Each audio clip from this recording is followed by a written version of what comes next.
आप सभी को अभिलाषा चौहान का नमस्कार। आज हम यह जानेंगे कि कारक किसे कहते हैं, ये कितने प्रकार के होते हैं और विभक्ति चिन्हों का और कारक का क्या संबंध है, या विभक्ति चिन्हों को देखकर हम कारक की पहचान वाक्यों में कैसे कर सकते हैं। तो आइए पहले समझते हैं कारक। कारक को अंग्रेजी के केस शब्द से कोरिलेट कर सकते हैं। तो हम इसको जब परिभाषित करेंगे तो हम कह सकते हैं कि संज्ञा या सर्वनाम शब्दों का वह रूप जिससे हम वाक्य में आने वाले दूसरे शब्दों के साथ उनके संबंध को जान पाते हैं, उन शब्दों को कारक कहते हैं। और कारक के साथ विभक्ति चिन्ह शब्द भी जुड़ा हुआ है। जब हम वाक्यों को ध्यान से देखते हैं तो हमें उनमें कारक का नाम नहीं मिलता है, बल्कि उन कारक से संबंधित जो विभक्ति चिन्ह हैं हमें वाक्यों में वो देखने को मिलती हैं।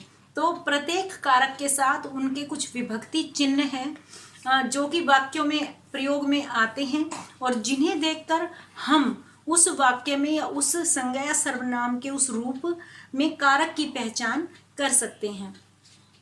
विभक्ति चिन्ह के लिए एक नाम और है और वह है परसर्ग।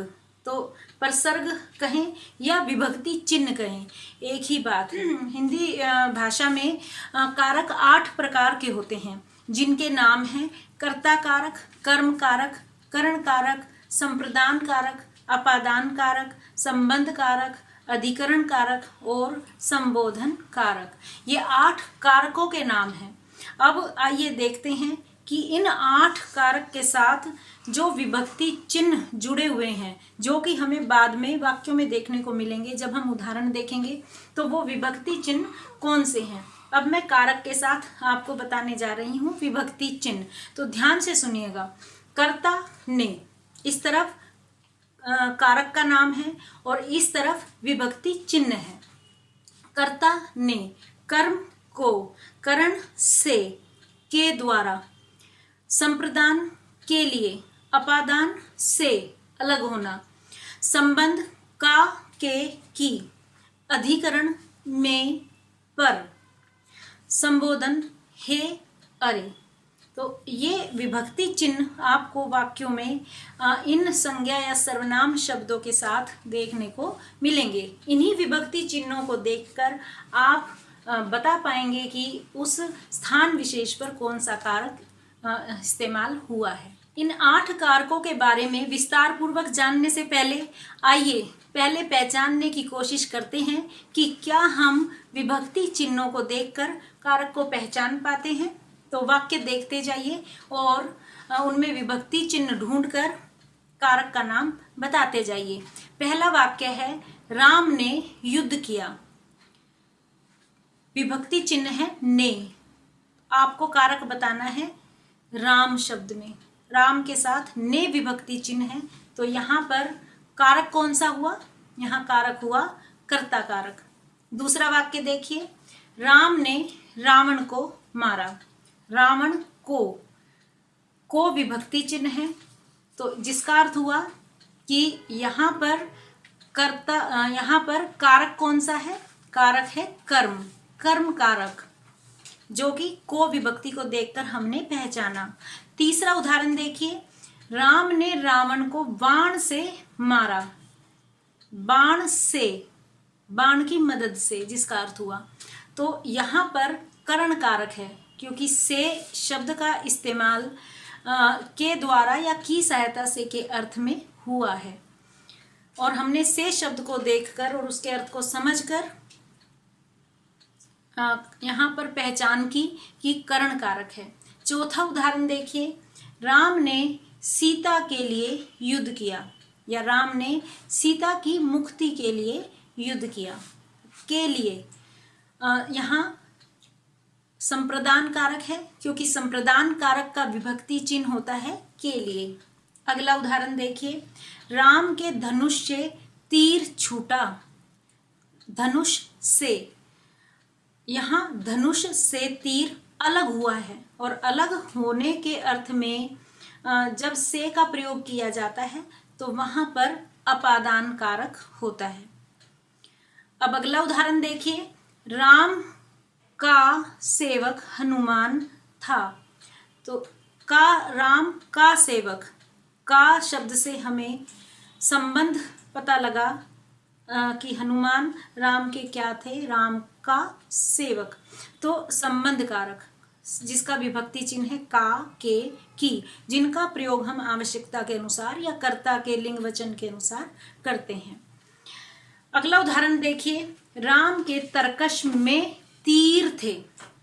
तो राम के तरकश में और पर, ये दो विभक्ति चिन्ह हैं अधिकरण कारक के। तो में को देखकर हमने पहचाना कि यहाँ पर अधिकरण कारक है। अगला उदाहरण देखिए, हे राम हमारी रक्षा करो। हे राम, हमने यहाँ पर राम को संबोधित किया है, अर्थात राम को पुकारा है। तो जहाँ पुकारने के अर्थ में किसी का संबोधन या किसी का नाम लिया जाए या कोई शब्द कहा जाए तो वहाँ पर संबोधन कारक होता है। तो हे शब्द के साथ राम शब्द का प्रयोग है जो बताता है कि यहाँ संबोधन कारक है। तो आपने देखा कि किस तरह से हमने वाक्यों में विभक्ति चिन्हों या परसर्गों को देखकर कारक की पहचान की। तो आइए अब इन 8 कारकों को उदाहरणों के माध्यम से विस्तार से समझते हैं। सबसे पहले लेते हैं कर्ता कारक को, जिसका विभक्ति चिन्ह है ने। तो इसे हम किस तरह से परिभाषित कर सकते हैं कि संज्ञा या सर्वनाम के जिस रूप से यह पता लगता है कि वे मुख्य क्रिया को करने वाले हैं, अर्थात वाक्य की जो मुख्य क्रिया है कि वो उसको करने वाले हैं, तो संज्ञा और सर्वनाम का वह रूप कर्ता कारक कहलाता है। उदाहरण देखिए, राम ने युद्ध किया। तो राम इस वाक्य में कर्ता है, युद्ध करने की जो मुख्य क्रिया है वो राम द्वारा की गई है, और ने इसमें विभक्ति चिन्ह है जिसको देखकर हमने पहचाना कि यहाँ पर कर्ता कारक है। कभी कभी ऐसा होता है कि कर्ता के साथ ने विभक्ति चिन्ह का लोप भी कर दिया जाता है, लेकिन फिर भी वह कर्ता कारक होता है। तो हमें मुख्य क्रिया को करने वाले को ढूंढकर यह पता लगा लेना चाहिए कि उसमें मुख्य कर्ता कौन है। उदाहरण देखिए, राम युद्ध करते हैं।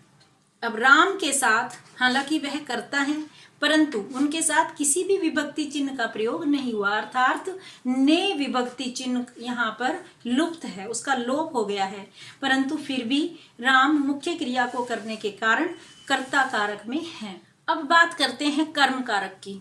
तो कर्म कारक वहाँ होता है जब क्रिया का प्रभाव हमें पता लगे कि किस शब्द पर पड़ रहा है, अर्थात क्रिया का प्रभाव जिस शब्द पर पड़ता है हम उसे कर्म कारक कहते हैं। जैसे राम ने रावण को मारा। रावण को, तो राम की मारने की क्रिया का प्रभाव रावण पर पड़ रहा है, इसलिए यहाँ पर रावण कर्म कारक है। और पहले ही की तरह कभी कभी कर्म कारक के विभक्ति चिन्ह को का भी लोप हो जाता है। जैसे राम ने रावण मार दिया। तो रावण को जो विभक्ति चिन्ह था को, वह इस वाक्य में लुप्त है, परंतु फिर भी क्योंकि क्रिया का प्रभाव रावण पर पड़ रहा है इसीलिए रावण कर्म कारक है। अब बात करते हैं कारक के तीसरे भेद के बारे में, जो है करण कारक, जिसका विभक्ति चिन्ह है से। तो इसे हम ऐसे परिभाषित करेंगे, कर्ता जिस साधन की सहायता से क्रिया करता है उसे करण कारक कहते हैं। जैसे राम ने रावण को बाण से मारा। बाण से मारा अर्थात मारने की क्रिया जिस साधन से हुई वह है बाण। बाण से मारा, तो बाण से यहाँ पर करण कारक है। से विभक्ति चिन्ह का प्रयोग कभी कभी कारण का बोध कराने के लिए भी किया जाता है। जैसे कि रावण बाण लगने से मरा, तो यहाँ लगने से मरा, तो इसमें कारण का बोध करा दिया गया है। तो इस तरह के वाक्यों में जहाँ से का प्रयोग हो रहा है वहाँ भी करण कारक। चलते हैं कारक के चौथे भेद की तरफ, जिसका नाम है संप्रदान कारक, और जिसका विभक्ति चिन्ह है के लिए। यदि परिभाषा दें तो वह होगी कर्ता द्वारा जिसके लिए कुछ किया जाए, वह संप्रदान कारक कहलाता है। अर्थात वाक्य का जो कर्ता है और वाक्य में किसी दूसरी संज्ञा या सर्वनाम के लिए यदि वह कुछ करता है तो वह दूसरी संज्ञा या सर्वनाम ही संप्रदान कारक कहलाता है। जैसे राम ने सीता के लिए युद्ध किया, तो यहाँ राम करता है, परंतु राम ने मुख्य क्रिया किसके लिए की? सीता के लिए की, इसलिए सीता के लिए यहाँ पर संप्रदान कारक है। कारक का पांचवा भेद है अपादान कारक, और जिसका विभक्ति चिन्ह है से, लेकिन यह से जिस अर्थ में प्रयुक्त होता है वह है अलग होना। संज्ञा या सर्वनाम के जिस रूप से किसी दूसरी वस्तु का अलग होना, डरना या तुलना करना पाया जाए। मैंने 3 शब्दों का नाम लिया, अलग होना, डरना या तुलना करना पाया जाए, वहां अपादान कारक होता है। अपादान कारक में दान शब्द जुड़ा हुआ है, और दान का अर्थ है देना। देना अर्थात जब हम दान कर देते हैं तो वह वस्तु जो दान कर दी गई वह हमसे अलग हो जाती है।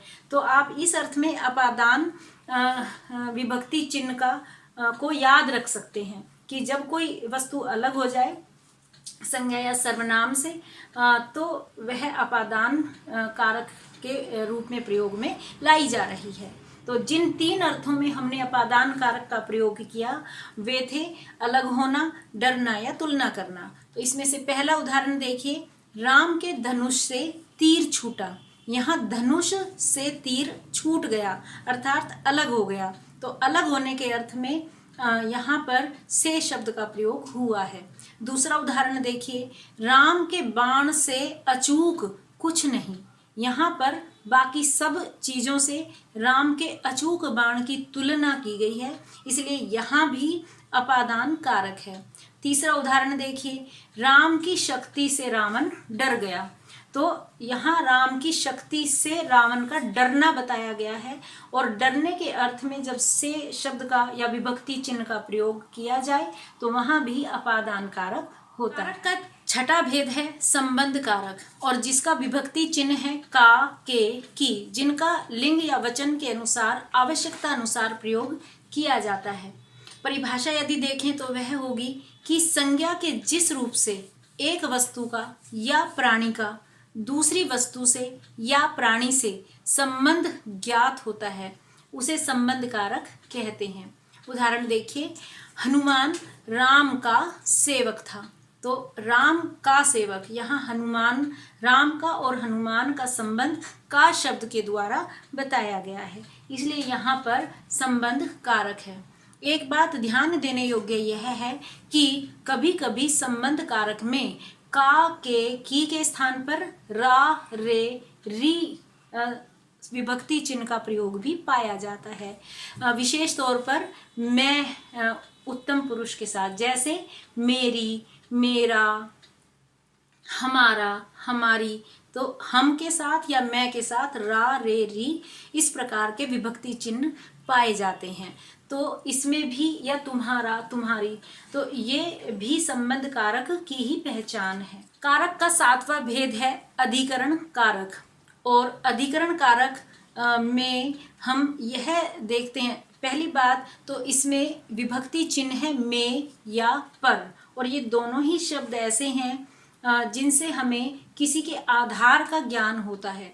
अधिकरण में भी आधार शब्द छुपा हुआ है, अर्थात संज्ञा या सर्वनाम के जिस रूप से क्रिया के आधार का ज्ञान हो उसे हम अधिकरण कारक कहते हैं। अर्थात क्रिया का आधार क्या है हमें इन शब्दों से पता लगता है। तो उदाहरण देखिए, राम के तरकश में तीर रखे थे। तो क्रिया है रखे थे, और उस रखने का आधार क्या है? तरकश, अर्थात तीर तरकश में रखे थे। तो तीर रखने का आधार तरकश है, और इसीलिए यहाँ पर में विभक्ति चिन्ह का प्रयोग हुआ है, और इसीलिए यहाँ पर अधिकरण कारक है। इसी प्रकार से हम कभी कभी कहते हैं मेज पर पुस्तक रखी है। तो पुस्तक रखने की जो क्रिया है उसका आधार क्या है? मेज, मेज पर। तो इसीलिए मेज पर यहाँ पर भी अधिकरण कारक है। अधिकरण कारक का एक उदाहरण और देखिए, राम ने लंका पर चढ़ाई कर दी। चढ़ाई करने का आधार क्या है? लंका, अर्थात जो क्रिया हो रही है वो लंका पर हो रही है, तो लंका पर चढ़ाई कर दी। यहाँ पर भी अधिकरण कारक है। अब आइए हम चलते हैं कारक के 8वें और अंतिम भेद की तरफ, जिसका नाम है संबोधन कारक, और जिसके विभक्ति चिन्ह है हे या अरे। तो परिभाषा हम कैसे देंगे? हम इस तरह से परिभाषा देंगे कि जिन शब्दों से बुलाने या पुकारने का पता चलता है उन्हें हम संबोधन कारक के अंतर्गत रखते हैं। जैसे कि उदाहरण देखिए, हे राम हमारी रक्षा करो। यहाँ हमने राम को पुकारा है या बुलाया है, तो इस अर्थ में राम का प्रयोग हुआ है। इसलिए जब हे राम या किसी भी नाम के साथ हे शब्द को लगाया जाता है तो वहाँ पर संबोधन कारक होता है। कभी कभी हम अपनी दैनिक चर्या में किसी को बुलाते हैं तो हम इस तरह कहते हैं, अरे इधर आओ, तो वहाँ नाम नहीं बोलते, परंतु अरे, खाली अरे शब्द का प्रयोग करते हैं, जो पुकारने के अर्थ में प्रयोग में लाया जा रहा है। इसलिए इस तरह के शब्दों में भी संबोधन कारक होता है। तो इस तरह से आज आपने कारक किसे कहते हैं और कारक के कितने भेद हैं, कारक के विभक्ति चिन्ह क्या हैं, और इन विभक्ति चिन्हों को देखकर हम किस तरह से कारक की पहचान कर सकते हैं। साथ ही आपने इन 8 कारक की परिभाषा को उदाहरणों के साथ समझ लिया है। अगली वीडियो में फिर मिलेंगे किसी नए विषय के साथ। तब तक के लिए आप सभी को अच्छे स्वास्थ्य की शुभकामनाएं। नमस्कार।